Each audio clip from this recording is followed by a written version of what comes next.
దేవుని పరిశుద్ధ నామానికి సమస్త ఘనత మహిమ. ప్రియ దేవుని బిడ్డలారా, ఈరోజు థర్స్డే 6th February 2025 మీ అందరికీ యేసు ప్రభు పేరట శుభాలు తెలియపరుస్తున్నాను. దేవుని వాక్యాన్ని మనము చదువుకుందామా? తెలుగులో హెబ్రీలు రాసిన పత్రిక 1వ అధ్యాయం 3వ వచనం, ఇంగ్లీష్లో హీబ్రూస్ చాప్టర్ 1 and verse 4. ఆయన దేవుని మహిమ యొక్క తేజస్సును, ఆయన తత్వం యొక్క మూర్తి మంతమునై ఉండి తన మహత్తు గల మాట చేత సమస్తమును నిర్వహించుచు పాపముల విషయంలో శుద్ధీకరణ తానే చేసి దేవదూతల కంటే ఎంత శ్రేష్టమైన నామం పొందెనో వారి కంటే అంత శ్రేష్ఠుడై ఉన్నత లోకములో. దేవునికి స్తోత్రము కలుగునుగాక. ప్రియ దేవుని బిడ్డలారా, శ్రేష్టమైన నామము యేసు ప్రభువారు ఏ నామమును పొందారండి? శ్రేష్టమైన నామము. వారికంటే ఎంతో శ్రేష్ఠుడై ప్రియ దేవుని బిడ్డలారా, శ్రేష్టమైన నామమును యేసు ప్రభువారు పొందారు. ఈ మాటను ఈరోజు మనము ధ్యానం చేద్దాం. యేసు ప్రభువారు మనము ఏ దేవుని మనము ఆరాధిస్తున్నామో, ఏ దేవుని పేరట ప్రార్థన చేస్తున్నామో, ఆయన నామము శ్రేష్టమైన నామము. హల్లెలూయా. అన్ని నామముల కన్నా పైనామము శ్రేష్టమైన నామము. పైన ఆకాశం అందేమి, కింద భూమి మీదేమి, భూమి కిందేమి, ఏ నామము దగ్గరైనా సరే శ్రేష్టమైన నామము యేసుక్రీస్తు వారి నామము. Let me read this in English. Being made so much better than the angels, as he hath by inheritance obtained a more excellent name than they. More excellent name.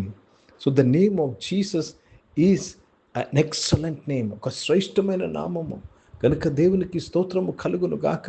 ప్రియ దేవుని బిడ్డలారా, ఆ నామమును దేవుడు మనకిచ్చి ఉన్నాడు. ఆ శ్రేష్టమైన నామము, ప్రతి ఒక్క నామము ఆ నామం దగ్గర వంగవలసింది. అందుకే పేతురు, యోహానులు అపోస్తలుల కార్యం 3వ అధ్యాయంలో వెండి బంగారం మాయదు లేవు కానీ మాకు కలిగింది నీకిచ్చుచున్నాము. ఏమిచ్చారండి? యేసు ప్రభు అనే శ్రేష్టమైన నామము ద్వారా ఆ పుట్టుకతోనే కుంటువాడు స్వస్థపరచబడ్డాడు. ఈరోజు ప్రియ దేవుని బిడ్డలారా, ఒక శ్రేష్టమైన నామం ఉందంటే, ఒక అన్ని నామముల కన్నా పై నామం ఉందంటే అది కేవలము యేసుక్రీస్తు వారి నామము. ఆ నామము ఆయన పొందుకున్నటకు తను తాను దీనుడయ్యాడు. ఆ నామము తను పొందుకున్నటకు తండ్రి సంపూర్ణమైన చిత్తాన్ని నెరవేర్చాడు. ప్రియ దేవుని బిడ్డలారా, అన్ని నామముల కన్నా పై నామము శ్రేష్టమైన నామం. ఆ శ్రేష్టమైన నామంలో నువ్వేమి అడిగినను నువ్వు పొందుకుంటావు. ఆ శ్రేష్టమైన నామంలో నువ్వు ఏమి ప్రార్థించినను అది నువ్వు పొందుకుంటావు. The power in the name, the excellent name and the name of Jesus Christ. ప్రియ సంఘమా, ప్రియ దేవుని బిడ్డలారా, అత్యున్నత నామమైనది యేసు ప్రభు నామము. అత్యున్నత నామమైనది కనుక ఆ నామం కింద ఉన్నాము, ఆ నామములో ఉన్నాము, ఆ నామము మనము ధరించుకొని ఉన్నాము, ఆ నామమును కలిగి ఉన్నాము. కనుక మన జీవితంలో ఉన్న ఏ పేరు, ప్రతి ప్రతికూల నామము లొంగవలసిందే, లోబడవలసిందే. ప్రతి ప్రతికూల నామము, అది అప్పుబాధలైన, అనారోగ్యమైన, అన్యాయమైన, దుఃఖమైన, లేమి అయినా అది ఓడిపోవలసిందే. ఎందుకంటే శ్రేష్టమైన నామము మనకు ఇవ్వబడ్డాది. శ్రేష్టమైన నామములో మనం రక్షింపబడ్డాం. శ్రేష్టమైన నామములో మేము బాప్తిసం తీసుకున్నాం. శ్రేష్టమైన నామము సంబంధమైన వాక్యములు तो निंपबడుతున్నాం. हिंदी में पढ़ेंगे. इब्रियों का पत्र उसमें 1 अध्याय और 4 वचन पढ़ रहे हैं.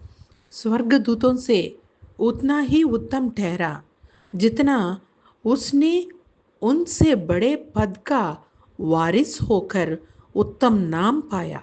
उत्तम नाम, यीशु मसीह का नाम उत्तम नाम है. मतलब ऐसा किसी का भी नाम नहीं है जो उस नाम से बढ़कर है. శ్రేష్టమైన నామం అంటే ఆయన నామము పైన వేరే ఏ నామం కూడా లేదు. ఉత్తమమైన నామము కనుక ప్రియ దేవుని బిడ్డలారా, దేవునికి స్తోత్రము కలుగునుగాక. ఓ హల్లెలూయా, దేవుని నామానికి మహిమ కలుగునుగాక. ఆ నామము కింద ప్రతి రాజు, ప్రతి అధికారి లొంగవలసిందే. పైన ఆకాశం అందేమి, కింద భూమి మీదేమి, భూమి కిందేమి, ప్రతి ఒక్కరూ ఈ నామము దగ్గర లొంగవలసిందే. కనుక ప్రియ దేవుని బిడ్డలారా, అర్హుడై ఉన్నాడు. అన్ని విషయంలో ఆయన అర్హత కలిగిన వాడు.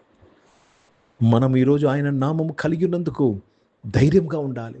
ఆయన నామం కలిగి ఉన్నందుకు మనము ముందుకు ఎక్కలేనంత ఎత్తైన కొండ ఎక్కుతూ ముందుకు దూచుకుపోయే జీవితాన్ని జీవించాలి. ప్రార్థన చేసుకుందాం. ప్రియ పరిశుద్ధ తండ్రి, జీవం గల దేవా, యేసు ప్రభు అను శ్రేష్టమైన నామము మా అందరికీ ధరింపు చేసావయ్యా. యేసు ప్రభుని శ్రేష్టమైన నామము మేము నాయన తండ్రి ప్రభు కలిగి ఉండుటకు దేవాన్ని కృపను మాకు అనుగ్రహించావయ్యా. మీకు స్తోత్రం చెల్లిస్తున్నాను. సహాయం చేసి బలపరచండి అయ్యా. ఆ నామంలో నాయన ఈ లోకముకు రక్షణ, ఆ నామంలో ఈ లోక కళ్యాణము జరిగినదయ్యా. మీకు స్తోత్రం చెల్లిస్తున్నాను. ఆ నామంలోనే ప్రభ నాయన తండ్రి దేవా నీతిమంతులు ప్రభ సురక్షితంగా ఉంటున్నారయ్యా. మీకు స్తోత్రం చెల్లిస్తున్నాను. దేవారక్షకుడా మీకు కృతజ్ఞతాస్తుతులు చెల్లిస్తున్నాను. యెహోవా నామం బలమైన దుర్గం, అందులో నీతిమంతులు పరిగెత్తి సురక్షితంగా ఉండేదరన్నావు ప్రభా తండ్రి. యేసు ప్రభు నామంలోనే మాకు రక్షణ, మాకు భద్రత, మాకు నీతి, మాకు నిత్య జీవమైనదయ్యా. స్తోత్రం చరిస్తున్నాను. అనారోగ్యం వారందరూ కూడా మీరు ముట్టి స్వస్థపరచుకు స్తోత్రం. జాబ్స్ కొరకు ఎదురు చూస్తున్న వారు యేసు ప్రభు నామంలో వారు జాబ్స్ పొందుకున్నందుకు స్తోత్రాలు చెల్లిస్తున్నాను. బిజినెస్ చేస్తున్న వారు యేసు ప్రభు నామంలో వారు బిజినెస్లో దీవింపబడినందుకు స్తోత్రం చెల్లిస్తున్నాను. చదువుకుంటున్న వారు నాయన తండ్రి దేవ హాస్టల్స్లో చదువుకున్న వారు, విదేశంలో చదువుకుంటున్న వారు దేవ తండ్రి పబ్లిక్ ఎగ్జామ్, బోర్డ్ ఎగ్జామ్ కొరకు ప్రిపేర్ అవుతున్నారు, ఫైనల్ ఎగ్జామ్స్ కొరకు ప్రిపేర్ అవుతున్నారు, 10th స్టాండర్డ్ ఎగ్జామ్స్ దేవ +2 ఎగ్జామ్స్, నేను ఇంటర్మీడియట్ ఎగ్జామ్ కొరకు సిద్ధపడుతున్న వారందరి కొరకు ప్రార్థన చేసినానయ్యా. దేవ శ్రేష్టమైన నామములో వారిని నేను ఆశీర్వదిస్తున్నాను తండ్రి. మీకే స్తోత్రాలు చెల్లిస్తూ మీ నామాన్ని మహిమపరుస్తున్నాను. పరిశుద్ధ తండ్రి, జీవం గల దేవా ఈరోజు పుట్టినరోజులు, పెళ్లి రోజులు జరిపించుకున్న వారు దీవించి మీ దయా కీటం ధరింపు చేసి మీ దయలో మనుషుల దయలో వర్ధలింపు చేసి కాపాడేందుకు స్తోత్రం. పరిచయం చేసిన ప్రతి ఒక్కరిని దీవించండి అయ్యా. ప్రతి ఒక్కరూ శ్రేష్టమైన నామం కింద, శ్రేష్టమైన నామంలోనే పరిచయం చేయడానికి సహాయం చేయండి. భారతదేశం కొరకు, దేశ రక్షణ కొరకు ప్రార్థన చేసినాను. భారతదేశం నాయన యేసు ప్రభు అనే శ్రేష్టమైన నామములు కింద రక్షింపబడినందుకు స్తోత్రం చెల్లిస్తున్నాను ప్రభా. ఇజ్రాయెల్ దేశం కొరకు, యెరూషలేముకి శాంతి సమాధానం కొరకు ప్రార్థన చేస్తున్నాను. నీవు తోడుగా ఉండేది ఇజ్రాయెల్ దేశాన్ని కాపాడి రక్షించి బలపరిచినందుకు స్తోత్రం చెల్లిస్తూ మీ నామాన్ని మహిమపరుస్తూ యేసుక్రీస్తు పరిశుద్ధ నామమున ప్రార్థన అడిగి వేడుకొంచున్నాను తండ్రి. ఆమేన్. పరలోకమందున్న మా తండ్రి, మీ నామం పరిశుద్ధపరచబడును గాక, మీ రాజ్యము వచ్చును గాక, మీ చిత్తం పరలోకమందు నెరవేర్చబడుతున్నట్లు భూమి మీద నెరవేర్చబడును గాక. మాకు కావాల్సిన ఆహారమును మాకు దయచేయము. మా ఇంట్లో అపరాధములు చేసిన వారు మేము క్షమించిన ప్రకారం క్షమించము. మమ్మల్ని శోధనల తెగ కీని తప్పించము. ఎందుకంటే రాజ్యము, శక్తి, మహిమ నిరంతరం నీవై ఉన్నావు తండ్రి. ఆమేన్. ఇప్పుడు మన పరమ తండ్రి దేవుని ప్రేమ, ప్రభువైన యేసుక్రీస్తు వారి కృప, పరిశుద్ధాత్మికలోని సహవాసం ఈ ఆరాధనలో పాల్గొన్న ప్రతి ఒక్కరితో, ప్రార్థన చేయబడిన అంశములతో, సంఘముతో ఇప్పుడు ఎల్లప్పుడూ సదా తోడైండును గాక. ఆమేన్. దేవునికి స్తోత్రం. అందరికీ వందనాలండి. God bless you and praise the lord.